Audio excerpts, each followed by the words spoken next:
Hi everyone, it's William with Scamming Scammers, and today we're going to be reading a victim story. This is a very nice lady who sent her story in, and she would like to share it with everybody, and hopefully some of you can take some good things away from this and realize that you're not alone in this situation if you find yourself being scammed. Michael Hanover.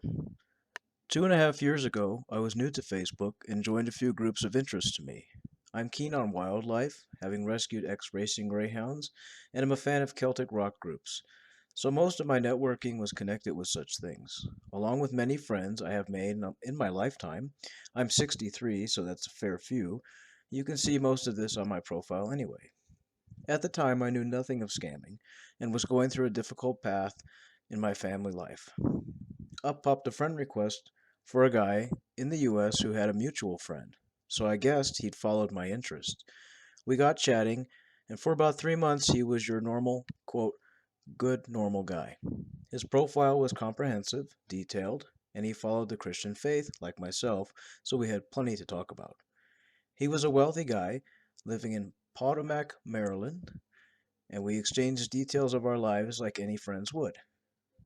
The name he uses is Michael Hanover. As we got more intense, all behind the my dear husband's back, of course, he has made his money as a civil engineer and also dealt in the buying and selling of precious gemstones and metals. He had one final contract to fulfill in Ghana, and he flew, I tracked the flight, etc., to Accra in Christmas 2015. Of course, by then, and when he said his taxi driver had driven off with everything but a few $100s, I should have known there was trouble looming. I took a friend's advice and blocked him on Facebook. All went quiet for a couple of months, and I wondered if he was okay. I'm a very kind person and hate to see anyone in a fix, but I stuck it out. Regretting blocking him and wondering why I had forfeited this wonderful new life I could have had with him, we had got to the stage of more than friendship by then. He reconnected with me on Viber and had sorted his finances out and was heading to Takawa to begin his 6 month contract at an old gold mine that he had that he knew had enough gold left for him and his team to get enough out and he would retire and begin to live his life. Michael got disheartened and went back to the US early, breaking his contract. While there his maid and he were shot while out grocery shopping, killing his maid and injuring him in the shoulder. His typing did get quite bad at that time. He returned to complete the contract as he wasn't paid for the first part due to him leaving early. The mine owners weren't happy with him and made his life a misery. On completion, they paid him in unprocessed gold the sum of 38 million.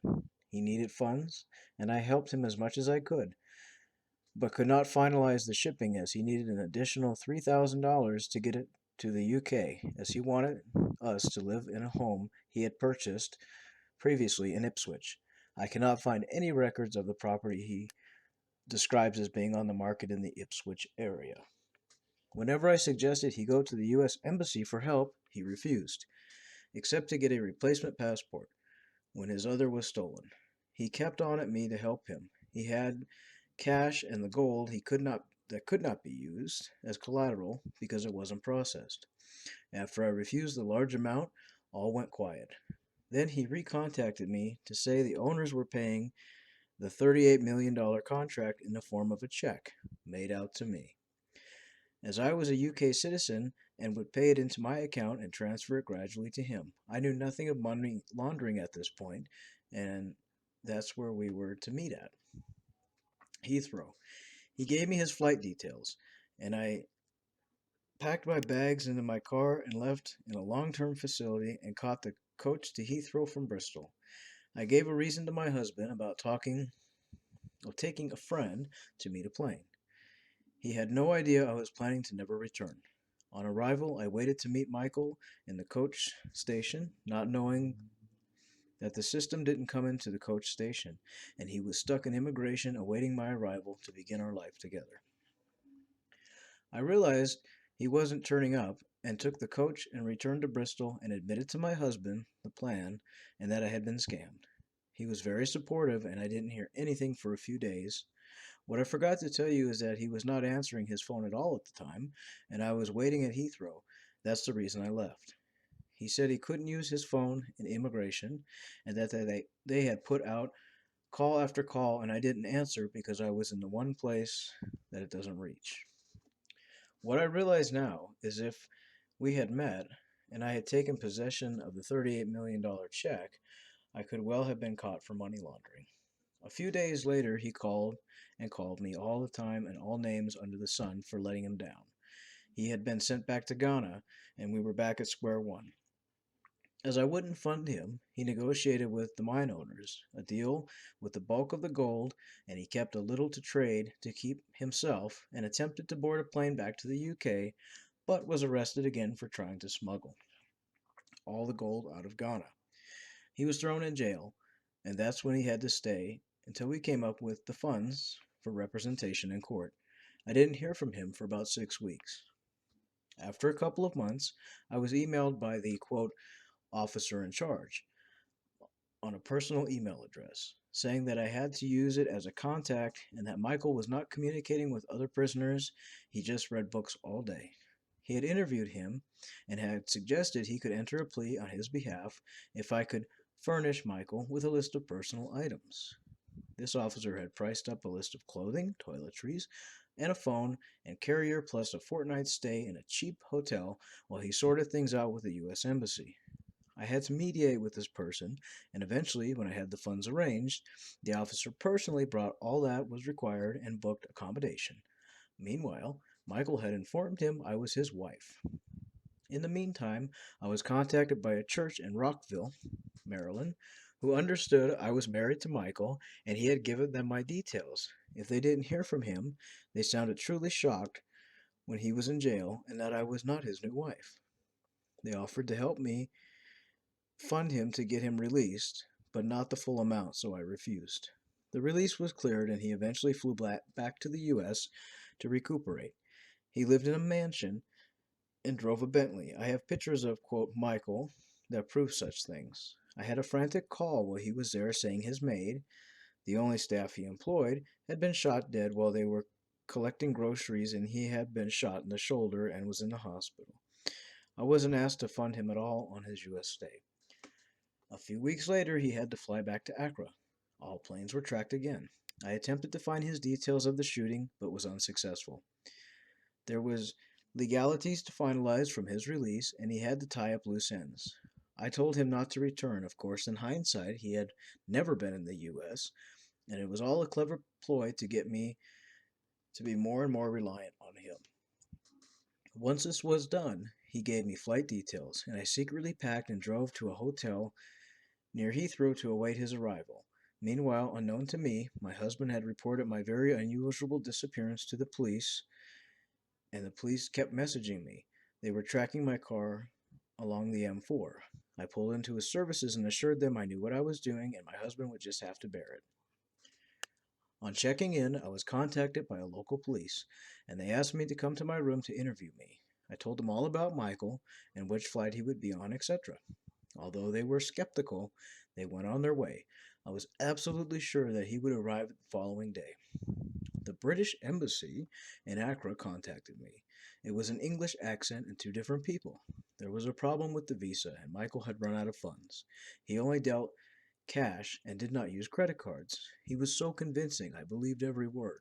So I had to run over to Heathrow to wire more money to him.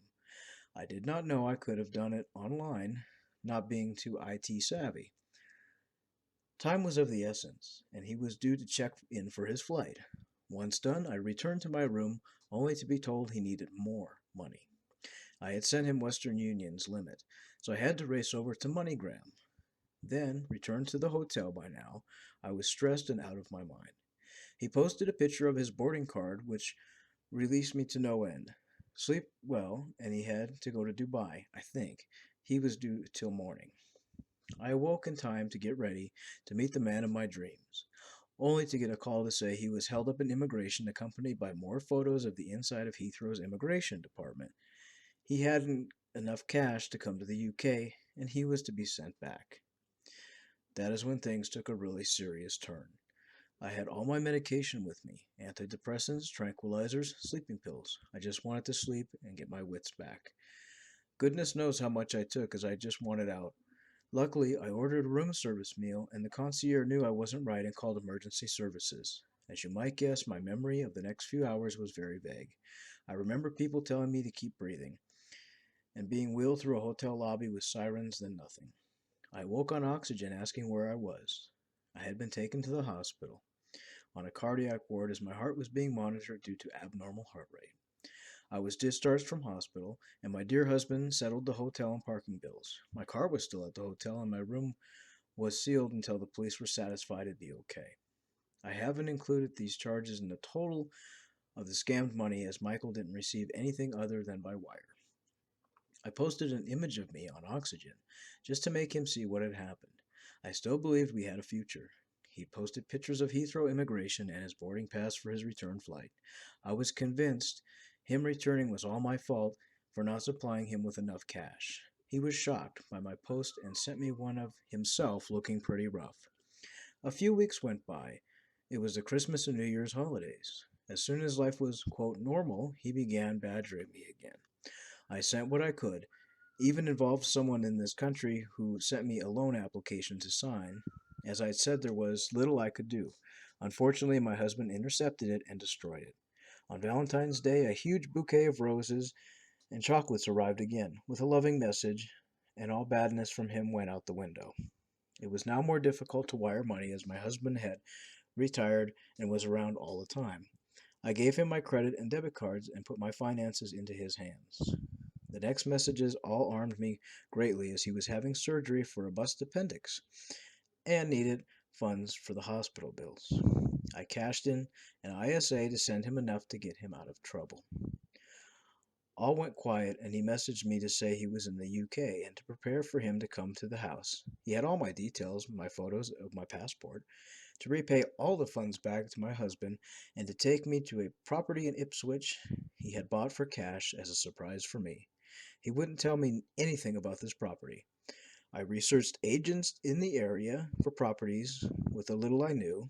It had an indoor swimming pool, and the outside mentioned his love of swimming. He was in a town in the Midlands, he said. I secretly packed, including all my personal, quote, memories, passport, and watching for him appearing. I then received a message with a link to the BBC News article on a fake US embassy that was set up online, and Michael had used it to reclaim his passport, and his passport was invalid, along with the UK visa. Being a good citizen, he felt he had to go back to Ghana and give court evidence of his being scammed. He couldn't tell me how long it would take. He had enough funds for representation and all accommodation costs. As time went on, his money was running out, and the usual requests appeared. I could not get cash, except for my husband's wallet, and began gradually stealing from him in order to feed Michael, as his funds were non existent again. I never questioned him being a millionaire and not having access to his offshore account or bank and credit cards to use his own funds. I was well and truly under his spell, and would have sent as much as I would squander from my husband to keep Michael from starving. He would not go to the real U.S. Embassy for help. He said they were unhelpful since he used a quote fake embassy. Meanwhile, I had a statement from an AVC I had forgotten about, and the option to take a lump sum of £4,000. Of course, this was Michael's ticket to me. I opened a savings account secretly and had the money paid into it, giving the bank an excuse for not using the joint account so my husband did not find out. This was at the time of Brexit, and it took longer than anticipated to cash the AVIC in. Michael was badgering me, even asking me to send him food, which I said was an impossibility. It was all to keep maintaining my love and care for him. I now realize this in hindsight. He had every last penny, and that was another pension source gone. I had to tell my husband as paperwork came in. We always opened each other's mail. We have always shared everything. He was so upset and worried. I would inevitably lose our home, which is in both our names. I never even realized that this could be on the cards. This was the last this was last year, and apart from him still contacting me, even though I have blocked him on everything, his messages still come through in the spam box, and I try not to read them. I know Michael isn't real, but I love this quote person and still cannot completely ignore him. He sent more roses to this Valentine's Day and phoned me. That's the last time I answered his messages. Before I went on holiday, he contacted me again on Gmail, spam, and he asked me to he would never give up on me, and he nothing has come from him again. It's only about 3 weeks since my husband believes he will keep contacting me as long as he has the power over me. I used to be so independent and have a wonderful marriage and a modest but comfortable lifestyle. All of these things have either gone or have taken a battering. My husband has gone through hell, wondering if I would still be at home when he went out.